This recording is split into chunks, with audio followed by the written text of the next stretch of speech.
সংবাদ সবাইকে স্বাগত জানাচ্ছি। আমি ফিরোজ তোহা। শুরুতে সংবাদ শিরোনাম। হাসিনার শেষ পরিকল্পনাও জানতেন জিএম কাদের এবং সর্বশেষ জানাবো বিবিসি বাংলার প্রতিবেদন রাজনৈতিক নেতাদের নিয়ে কেন জাতিসংঘে যাচ্ছেন প্রধান উপদেষ্টা। এতক্ষণ শুনছিলেন সংবাদ শিরোনাম, এবার বিস্তারিত। হাসিনার শেষ পরিকল্পনাও জানতেন জিএম কাদের। জুলাই আগস্টে ছাত্র জনতার আন্দোলন সামাল দিতে না পারলে মার্শাল ল জারি করানোর যে পরিকল্পনা শেখ হাসিনা নিয়ে রেখেছিলেন তা জাতীয় পার্টির চেয়ারম্যান জিএম কাদেরের বক্তব্যেও প্রমাণিত। শেখ হাসিনা পালানোর পর 5 আগস্ট 2024 বিকেলে ঢাকা ক্যান্টনমেন্টে সেনাপ্রধান জেনারেল ওয়াকারুজ্জামানের সঙ্গে রাজনৈতিক দলগুলোর নেতাদের বৈঠক হয়। বৈঠকে জাতীয় পার্টির চেয়ারম্যান জিএম কাদের উদ্ভূত পরিস্থিতিতে সেনাপ্রধানকে মার্শাল ল জারির প্রস্তাব করেছিলেন। অর্থাৎ শেখ হাসিনার এই পূর্ব পরিকল্পনার বিষয়টি তিনিও জানতেন এবং তাদের সহযোগী হিসেবেই তিনি ঢাকা ক্যান্টনমেন্টের বৈঠকে মার্শাল ল জারি করানোর শেষ চেষ্টা করেন। 2024 সালের 3রা আগস্ট সেনাপ্রধান তৎকালীন প্রধানমন্ত্রী শেখ হাসিনাকে জানিয়ে দিয়েছিলেন সেনাবাহিনী ছাত্র জনতার উপর গুলিবর্ষণ করবে না। সেনা সদরে বিভিন্ন স্তরের কর্মকর্তাদের সঙ্গে মতবিনিময়ের প্রেক্ষিতে সেনাপ্রধান তাদের এই সিদ্ধান্তের কথা জানিয়েছিলেন। এই বক্তব্যের প্রেক্ষিতে শেখ হাসিনা বুঝতে পারেন সেনাবাহিনী মার্শাল ল জারি করবে না। এরপর শেখ হাসিনার নতুন পরিকল্পনা হিসেবে 4 আগস্ট দেশব্যাপী জরুরি অবস্থা জারি করানোর প্রচেষ্টা চালান। বঙ্গভবন সূত্রে পাওয়া খবর ইতোপূর্বে আমার দেশে ছাপা হয়। হঠাৎ আন্দোলনের 7 দল কোন পথে হাঁটবে বিএনপি? এতে বলা হয়েছিল রাষ্ট্রপতি মোহাম্মদ শাহাবুদ্দিন চুপ্পুকে ফোন করে শেখ হাসিনা জরুরি অবস্থা জারির বিষয়টি জানিয়ে তৈরি থাকতে বলেছিলেন। প্রধানমন্ত্রীর সামরিক সচিব রাষ্ট্রপতির সামরিক সচিবকে ফোন করে জানিয়েছিলেন প্রধানমন্ত্রী যে কোনো সময়ে বঙ্গভবনে যাবেন। কিন্তু শেষ পর্যন্ত শেখ হাসিনার জরুরি অবস্থা জারির চেষ্টাও সেদিন ব্যর্থ হয়েছিল। পরিস্থিতি সামাল দিতে না পারলে মার্শাল ল জারি করানোর পরিকল্পনা ছিল শেখ হাসিনার। প্রয়োজনে সেনাবাহিনীর কাছে ক্ষমতা দেওয়ার কথাবার্তা চূড়ান্ত করে রেখেছিলেন। মার্শাল ল জারি করানোর এই বিষয়টি শেখ হাসিনার অতি ঘনিষ্ঠ কয়েকজন জানতেন।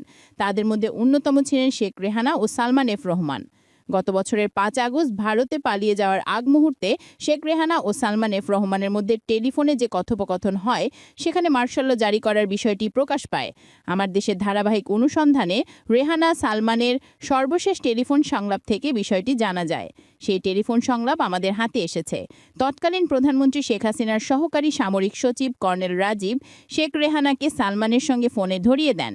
কথোপকথনের এক পর্যায়ে শেখ রেহানার কাছে সালমান এফ রহমান জানতে চান ও কি বলে, মার্শাল ল ডিক্লেয়ার করছে না কেন? অর্থাৎ তৎকালীন প্রধানমন্ত্রী ও সেনাবাহিনীর মধ্যে প্রয়োজনবোধে মার্শাল ল জারি নিয়ে কথাবার্তা চলছিল। কথোপকথনে শেখ রেহানা সালমানকে কথাও জানান যে তার ছেলে ববি ও মেয়ে টিউলিপ কনভিন্স করেছে এবং অর্থাৎ তিনি সম্ভবত বোঝাতে চেয়েছেন শেখ হাসিনাকে পদত্যাগ করে ভারতে পালিয়ে যেতে রাজি করানো সম্ভব হয়েছে। কথোপকথনে শেখ রেহানা সালমান এফ রহমানকে তার ছেলে সায়ান ও শেখ হাসিনার ছেলে জয় যে কথা বলেছে সেটা করার অনুরোধ করেন। শেখ রেহানা সালমানকে দ্রুত সরে যাওয়ার পরামর্শ দেন সালমান। তার সঙ্গে তৎকালীন আইনমন্ত্রী আনিসুল হককেও নিতে চাইলে শেখ রেহানা সায় দেন। অর্থাৎ শেখ রেহানার সঙ্গে একই বিমানে ভারতে পালানোর কথা ছিল সালমানের। কিন্তু শেষ পর্যন্ত বিমানবাহিনীর ওই বিমানে সালমান ও আনিসুল হক পালাতে পারেননি। বুড়িগঙ্গা দিয়ে পালাতে গিয়ে তারা গ্রেপ্তার হন। বিবিসি বাংলার প্রতিবেদন। রাজনৈতিক নেতাদের নিয়ে কেন জাতিসংঘ যাচ্ছেন প্রধান উপদেষ্টা?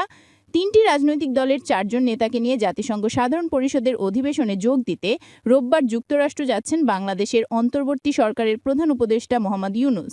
সরকারি এই সফরে রাজনৈতিক প্রতিনিধিদের যুক্ত করা নিয়ে তৈরি হয়েছে নানা প্রশ্ন ও আলোচনা।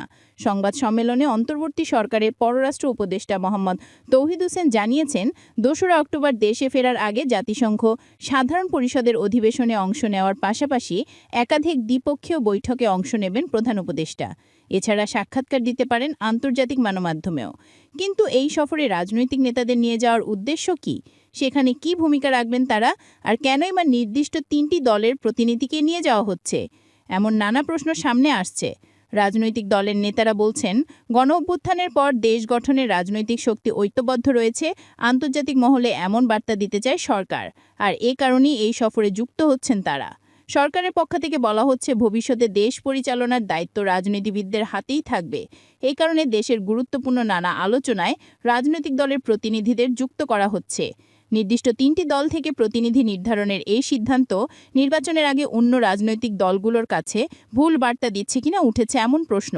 এ বিষয়ে প্রধান উপদেষ্টার সিনিয়র সহকারী প্রেস সচিব ফয়েজ আহমেদ অবশ্য বলছেন, আগামীতে ক্ষমতায় আসার সম্ভাবনা, অভ্যন্তরীণ রাজনীতিতে দলীয় প্রভাব এবং দলীয় সক্ষমতার বিষয়টি বিবেচনায় রেখেই প্রতিনিধি ঠিক করা হয়েছে। তিনি বলছেন, অভ্যুত্থান পরবর্তী সময় দেশের রাজনৈতিক দলগুলোর মধ্যে বাংলাদেশ প্রশ্নে একটি ঐক্য তৈরি হয়েছে। তবে এমন সব আলোচনার বাইরে সরকারের দিক থেকে রাজনৈতিক দায় বণ্টনের একটি চেষ্টাও দেখছেন রাজনৈতিক বিশ্লেষকেরা কেউ কেউ। রাজনৈতিক নেতারা কেন সফরসঙ্গী? জাতিসংঘের সাধারণ পরিষদের ৮০তম অধিবেশনে অংশ নিতে প্রধান উপদেষ্টা নিউ ইয়র্ক সফরের প্রতিনিধি দলে অংশ নিচ্ছেন দেশের রাজনৈতিক দলের প্রতিনিধিরা। গত বুধবার এক সংবাদ সম্মেলনে পররাষ্ট্র উপদেষ্টা জানান, প্রতিনিধি দলে অংশ নেবেন বিএনপি মহাসচিব মির্জা ফখরুল ইসলাম আলমগীর ও বিএনপির ভারপ্রাপ্ত চেয়ারম্যান তারেক রহমানের পররাষ্ট্র বিষয়ক উপদেষ্টা হুমায়ুন কবির, জামায়াতে ইসলামীর নায়েবে আমির সৈয়দ আবদুল্লাহ মোহাম্মদ তাহের ও জাতীয় নাগরিক পার্টি বা এনসিপি সদস্য সচিব আক্তার হোসেন। জানা গেছে, এই সফরের বেশ কিছু সাইডলাইন বৈঠকে প্রধান উপদেষ্টার পাশাপাশি অংশ নেবেন এই রাজনৈতিক নেতারাও। এছাড়া যুক্তরাষ্ট্রে বসবাসরত বাংলাদেশিদের সঙ্গেও একটি কর্মসূচিতে অংশ নেওয়ার কথা রয়েছে তাদের। গণঅভ্যুত্থানের পর দেশের রাজনৈতিক দলগুলো সরকারের সঙ্গে আছে এবং গণতন্ত্র প্রতিষ্ঠার পথে দেশকে এগিয়ে নিতে সবাই ঐক্যবদ্ধ রয়েছে। আন্তর্জাতিক মহলে এমন বার্তা দিতেই প্রধান উপদেষ্টার এই সফরে তাদেরকে যুক্ত করা হয়েছে বলে মনে করেন বিএনপি মহাসচিব মির্জা ফখরুল ইসলাম আলমগীর। আর জামায়াতে ইসলামীর নায়েবে আমির সৈয়দ আবদুল্লাহ মোহাম্মদ তাহের বলেন, সাধারণ পরিষদের অধিবেশনের পাশাপাশি কিছু সেশন আছে যেখানে আমাদের পার্টিসিপেশন আছে। এছাড়া বাংলাদেশ কমিউনিটির সাথেও একটা মিটিং আছে। রাজনৈতিক নেতাদের এই সফরে যুক্ত করার কারণ নিয়ে সংবাদ সম্মেলনে কিছু ধারণাও দিয়েছিলেন পররাষ্ট্র উপদেষ্টা। তিনি বলেছিলেন, যেহেতু আমরা একটি রূপান্তর পর্যায়ের দিকে এগোচ্ছি এবং দেশ পরিচালনার দায়িত্ব রাজনীতিবিদদের হাতেই হস্তান্তর করা হবে, তাই তাদের প্রতিনিধি দলে অন্তর্ভুক্ত করা হয়েছে। এছাড়া নির্বাচনের সম্ভাব্য সময় ঘোষণা হওয়ায় শেষ কয়েক মাসে রাষ্ট্রীয় গুরুত্বপূর্ণ সব কাজের সঙ্গে দেশের রাজনৈতিক দলগুলোকে যুক্ত রাখতে চায় অন্তর্বর্তী সরকার, যাতে ভবিষ্যতে যারা ক্ষমতায় আসবে তারা এসব কাজের ধারাবাহিকতার বিষয়ে অবগত থাকবে। প্রধান উপদেষ্টার সিনিয়র সহকারী প্রেস সচিব ফয়েজ আহমেদ বলেন, জাতিসংঘের এই অধিবেশনে এমন অনেক কিছুই আলোচনা হবে যার একটা কন্টিনিউয়েশনের দরকার আছে। সম্প্রতি কক্সবাজারে রোহিঙ্গা ইস্যুতে সেমিনার হয়েছিল, সেখানেও বাংলাদেশের রাজনৈতিক দলের নেতৃবৃন্দকে সম্পৃক্ত করা হয়েছিল বলেন তিনি। ফয়েজ আহমেদ বলছেন, অন্তর্বর্তী সরকার যেহেতু রাজনৈতিক দলের কাছে ভবিষ্যতে ক্ষমতা হস্তান্তর করবে, তাই রাজনৈতিক দলগুলোকে জাতীয় এবং আন্তর্জাতিক গুরুত্বপূর্ণ সব বিষয়ে যুক্ত রাখতে চায় সরকার। রাজনৈতিক বিশ্লেষক ও ঢাকা বিশ্ববিদ্যালয়ের অধ্যাপক সাব্বির আহমেদ অবশ্য মনে করেন, রাজনৈতিক ঐক্য সবার সামনে তুলে ধরার পাশাপাশি এই মুহূর্তে বাংলাদেশে মার্কিন প্রভাবের যে বিষয়টা লক্ষ্য করা যাচ্ছে, সেখানেও রাজনৈতিক দলগুলোকে সঙ্গে রাখতে চাইছেন প্রধান উপদেষ্টা। সম্ভবত তিনি একাই এই ঝুঁকিটা নিতে চাচ্ছেন না। রাজনৈতিক দলকেও তিনি এই ঝুঁকির মধ্যে অন্তর্ভুক্ত করতে চান, যাতে রাজনৈতিক দলের দিক থেকে এ বিষয়ে কোনো বিরোধিতা না আসে। সেটাও একটা লক্ষ্য থাকতে পারে বলেন তিনি। এছাড়া তিনি রাজনৈতিক দলের অংশগ্রহণের মাধ্যমে দেশের অভ্যন্তরীণ রাজনৈতিক বিরোধের সমাধানের পথ খুলতে পারে বলে মনে করেন সাব্বির আহমেদ। তিনি বলেন, জাতিসংঘের মূল বৈঠকে সাইডলাইনে আরও অনেক কিছুই হওয়ার সম্ভাবনা থাকতে পারে। এই ৩ দলের প্রতিনিধি কেন? দেশের ক্রিয়াশীল রাজনৈতিক দলগুলোর মধ্যে সংস্কার ইস্যুতে ঐক্যমত প্রতিষ্ঠায় গত 6 মাসে দফায় দফায় বৈঠক করেছে প্রধান উপদেষ্টার নেতৃত্বে গঠিত জাতীয় ঐক্যমত কমিশন, যেখানে অন্তত 30টি দলের প্রতিনিধিরা অংশ নিয়েছেন। সংস্কার কমিশনগুলো দেওয়া প্রস্তাব নিয়ে রাজনৈতিক দলগুলোর সঙ্গে দফায় দফায় বৈঠক করেছে জাতীয় ঐক্যমত কমিশন। সংস্কার প্রশ্নে অনেক বিষয়ে একমত হলেও জুলাই সনদ বাস্তবায়নের পদ্ধতি নিয়ে এখনও একমত হতে পারেনি দলগুলো। এমনকি এসব আলোচনার মধ্যে সংখ্যানুপাতিক নির্বাচন, আরপিআরের দাবিতে মাঠের কর্মসূচিও শুরু করেছে জামায়াতে ইসলামী সহ 7টি রাজনৈতিক দল, যার বিপরীত অবস্থান নিয়ে নানা মন্তব্য করেছে বিএনপি। এমন প্রেক্ষিতে জাতিসংঘ সাধারণ পরিষদের অধিবেশনে অংশ নিতে প্রধান উপদেষ্টার সফরসঙ্গী হিসেবে কেন কেবল এই 3 দলকেই বেছে নিল সরকার? প্রধান উপদেষ্টা সিনিয়র সহকারী প্রেস সচিব ফয়েজ আহমেদ বলেন, রাজনৈতিক মতে বা আদর্শে ভিন্নতা থাকলেও বাংলাদেশের গণতান্ত্রিক অগ্রযাত্রা প্রশ্নে সব দলের মধ্যে এক ধরনের ঐক্য আছে।